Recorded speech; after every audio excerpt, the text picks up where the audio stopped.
So dear students, today we are in the last part of 11th chapter. Okay, watch the video from the starting till the end. And all those who are new on my channel and haven't subscribed the channel yet, do subscribe the channel and continue watching the video. Also don't forget to like, share and subscribe. Fine, now today's topic is the continuation of the last video. That is different operators available in C. So from that we have completed many of the operators. Today we are in conditional operator.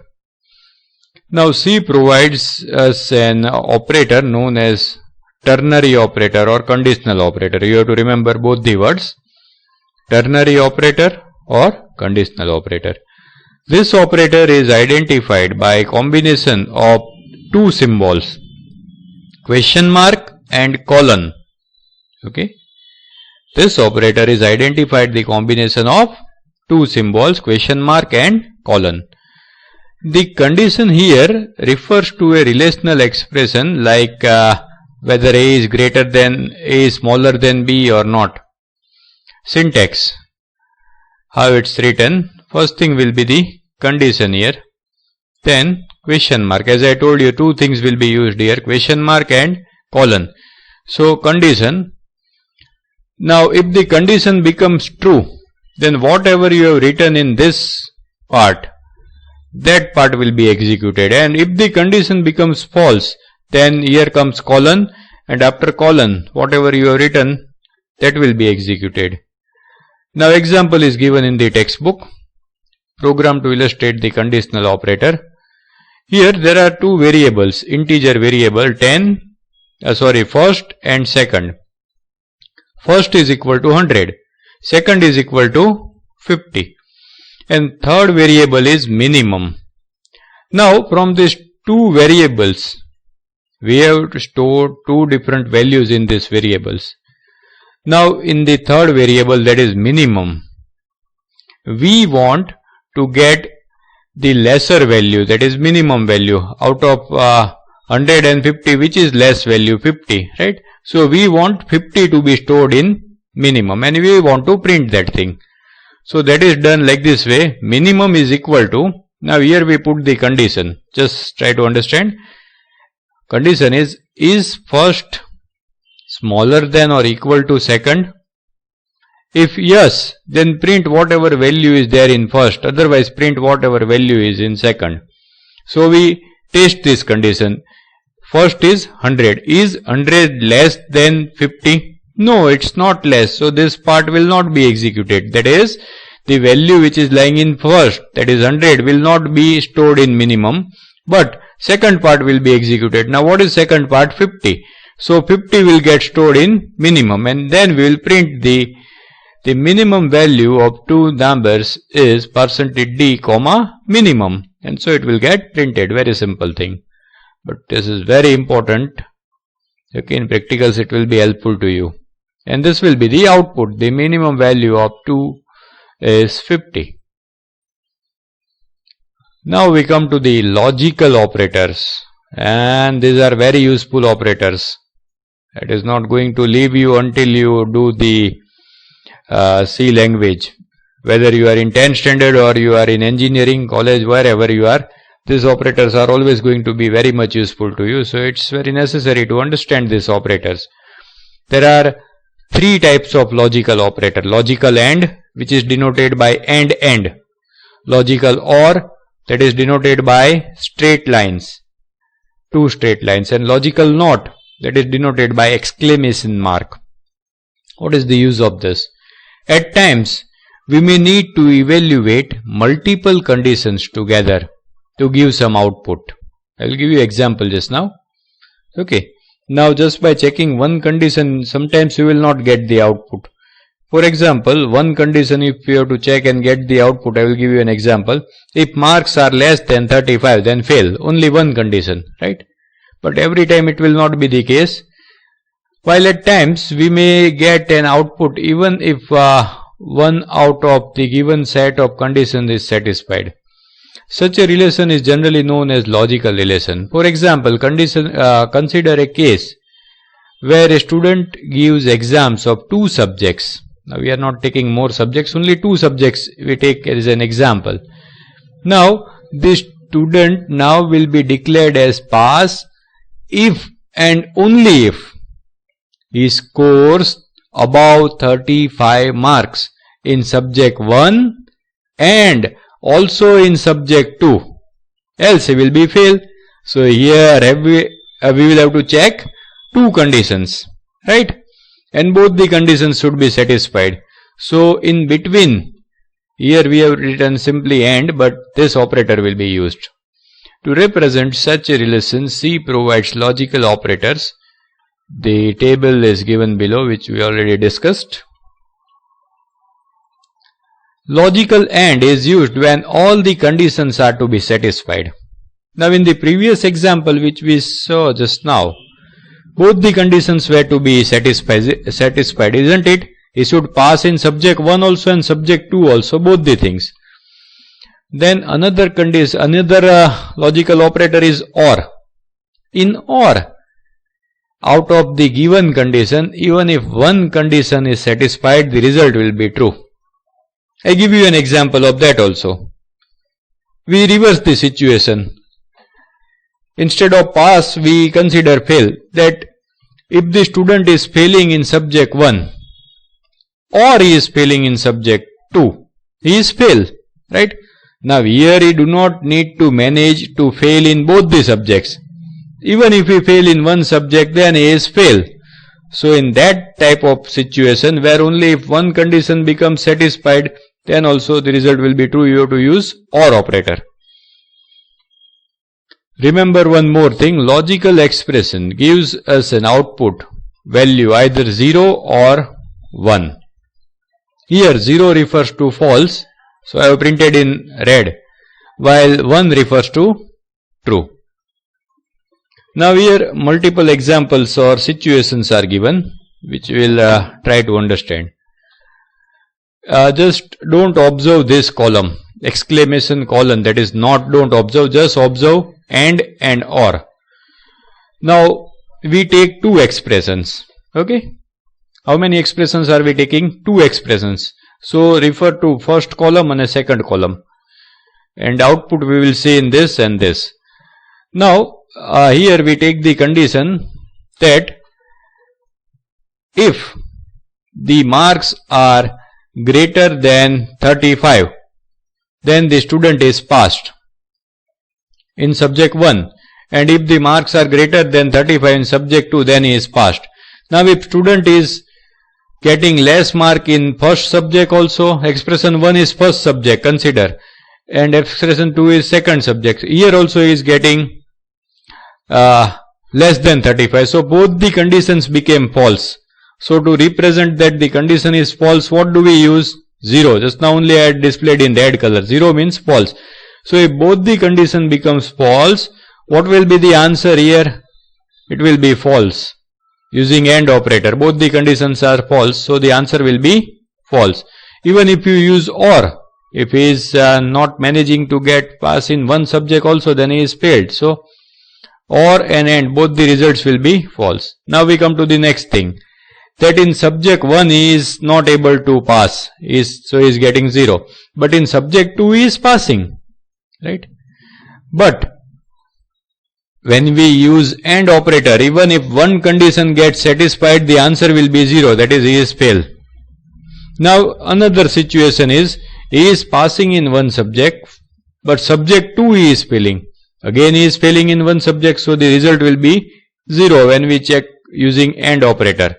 So 3 times the result will be 0. Only if he pass in first subject and second subject, then the output will be true, that is 1, or else it will be false. While using OR operator, if you try to check, 3 times the condition's result will be true and only once it will be false. Now I explain you this thing. Here we take opposite condition, that if the student is failing in first subject, then he is fail. If the student is failing in second subject, he is fail. Okay. Now if he doesn't fail in first subject also and second subject also, then the condition becomes true, so the output is 0, 0. So here the output will be 0. Now here, if the first condition becomes false, that is passing, but here he is failing in one subject, then the answer will be true part, that is fail, and so on. Okay, so like this way it is. Now I will explain you this column. Not means the opposite of this thing. Okay, if it is 0 0, then answer will be 1. It is opposite. 0 1, then also here it is 0, output is 0, so will be 1.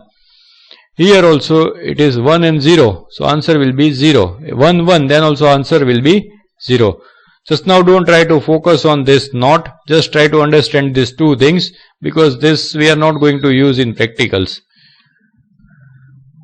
Then what shall we do?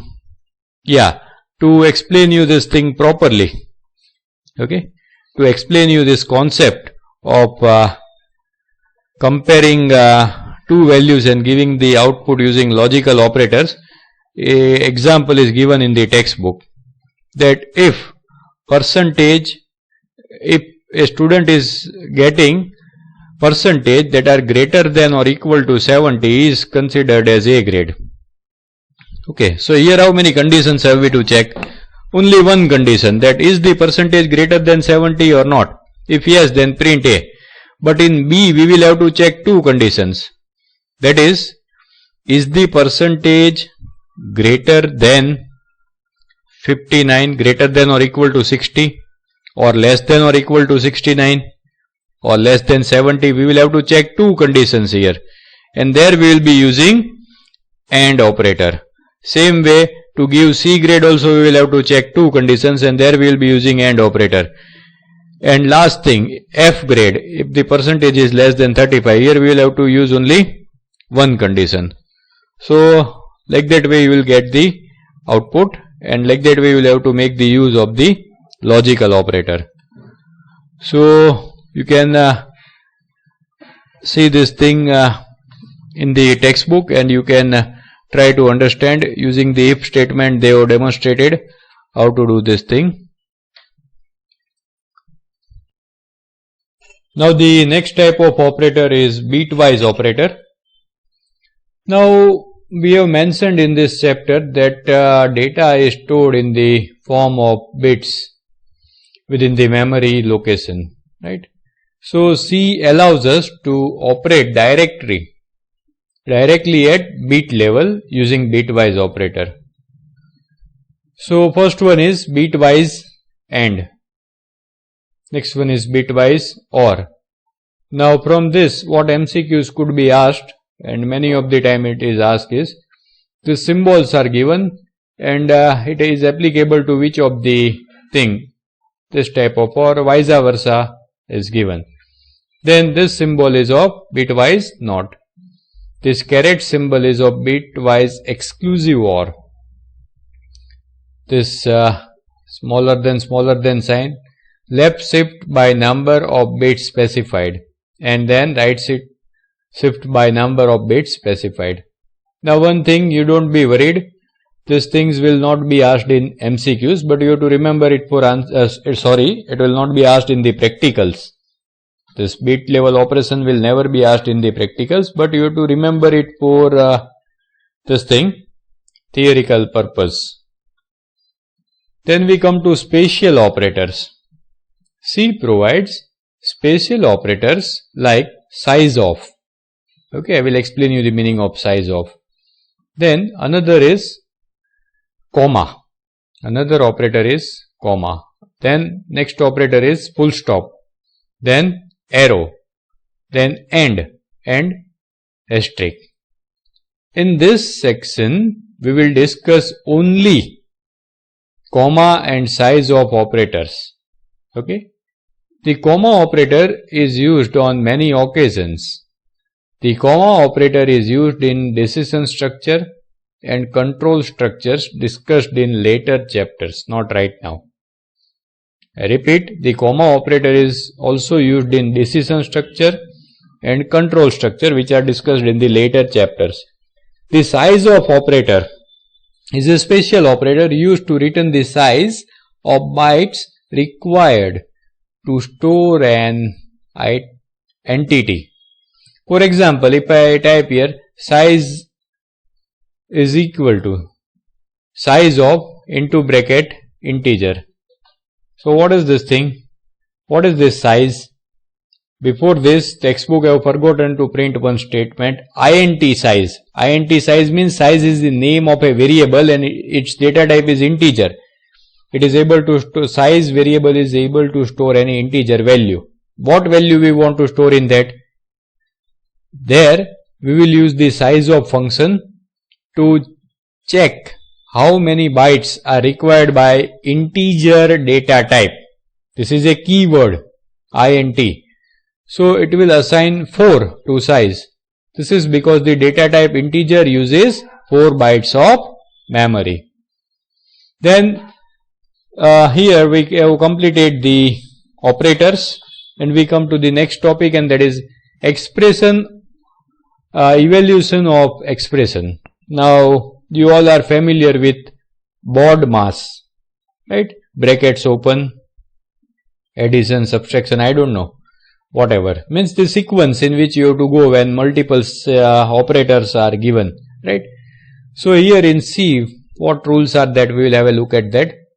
Until now we learnt the operations available in C and how to use them in expressions. Now let us see how the expression would be evaluated internally by a C compiler. Consider the following expression. Result is equal to plus first plus second multiplied by third minus fourth. What will happen here? Here first multiplication of second and third would be done.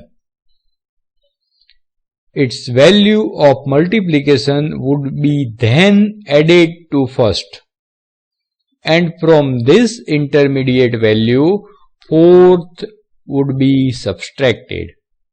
If two operators with same priority appear in an expression, then they will be evaluated from left to right.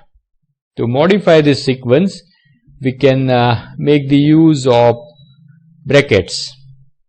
Result is equal to first plus second multiplied by third minus fourth upon fifth. This is another example. They are mixing up the things. Then how will this expression get solved? Here you can see the sequence first, third minus fourth. Since brackets, according to the BODMAS rule, whatever is given in the bracket, that will be done first. Then multiplication.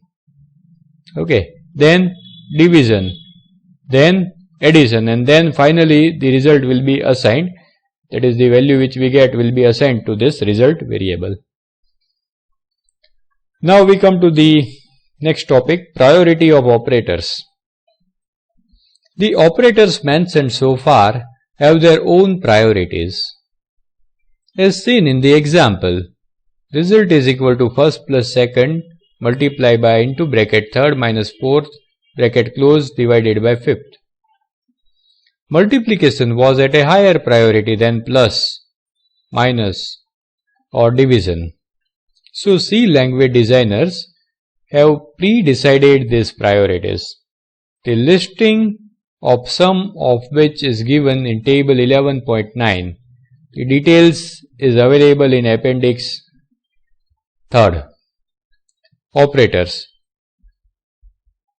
This operator, it's operation used for function call, associativity left to right, procedure first, then square bracket array expression, plus plus increment operator, and right to left, and its priority or procedure is second, and decrement also same. Then size of also, size of operand, that is the same.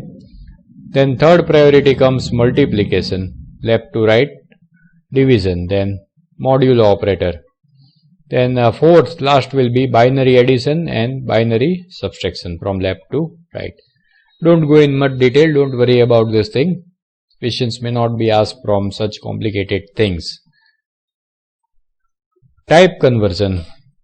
Now, in the beginning of the chapter, the first example which I had given was of mixed arithmetic and this thing integer arithmetic and those all things, right? Now, what happens when mixed arithmetic is used, which is the final data type which will be in which the value will be stored after the output, that is explained to you here. An expression can be evaluated only if all the operands involved are of the same data type, right? This property of an expression requires internal conversion of data types to be performed. Now, બધાની કુંડળી તો જ મળે જો બધાની ગોત્ર એક સરખી હોય, બરોબર? બધાની ડેટા ટાઈપ એક સરખી હોય તો જ તે એનું સાથે ફંક્શન્સ થઈ શકે. તો એની માટે શું થાય? For example, if we have the following code, integer year is equal to 2, we have declared integer variable year, okay, and we have assigned the value 2, and we have declared float variable principal, rate and interest. Now interest is equal to PRN upon 100. Then how it will be treated? Then the evaluation of the expression shown above would be done as figure so and so. Now it will the typecasting will go to the bigger data type and the final answer will be in float. That is, this two are float, this is integer, right? But finally everything will be stored as a float. It is also possible to override the internal conversion by performing a process called typecasting. To typecast any value, we need to use the syntax data type variable or data type constant. I had already used this thing in the first example itself when I had used mixed arithmetic. I had shown you the output in both the things. First I had shown you the output in integer data type, okay, and second one I had shown you the output in float data type. So I can change like that way also, but by default what happens when you take the calculation of integer and float mix, then the answer will be in float. That you have to remember. Now the last topic of this chapter is storage classes. The variables used in C programs are generally stored in primary memory of the computer, that is RAM. Okay, in primary memory, that is RAM, space is allocated, as we know, 4 bytes and 8 bytes and 16 bytes and etc. But it's also possible to store some variables in register. C language provides us 4 storage classes. Remember all these words which I have marked in blue, 4 storage classes. First one automatic, second one external, third one register, and fourth one static. These storage classes allows user to specify the location where the variable is to be stored. Now first is automatic variable. So all the variables by default have the storage class as automatic. Okay. To explicitly define the variable as automatic, we need to use the keyword auto. The following is the syntax: auto, data type, and identifier, that is the name of the variable. But even if you don't write auto, means automatic only, it will be saved in the RAM only. Okay. For example, the definition auto int number, okay, which is the name of the variable number. What is the data type? Integer. And what is the explicitly defined? Automatic, right? Indicates that the variable stored is of type integer and its storage class is automatic. Such variables are created automatically when the function is called and are destroyed when the function returns the control back to the calling function. Then that space becomes vacant, that thing is destroyed. These variables are by default, okay, are assigned a garbage value. Now see, if you don't store any value in this variable, you try it once. Suppose you declare variable a, b, c and you give the printf and print the values of a, b and c, then it will print any garbage values. So until and unless you assign any value to it, it will automatically store any garbage value. And they are stored in the primary memory, that is RAM. Next is external variable. At times, the programmer need to share a variable between two functions or more programs. We can use storage class external to share variables between two different functions or programs. It is necessary through that the variable must be defined as global variable in at least one program. Remember that thing, you have to declare it global, then only it will work in different functions. If you declare it locally inside a function, then its scope will become local, it will run only in that function. Fine. The following is the syntax which allows us to define an external storage class for a variable. Extern, data type and identifier name. For example, the definition extern character choice indicates that the variable choice is of type character and its storage class is external.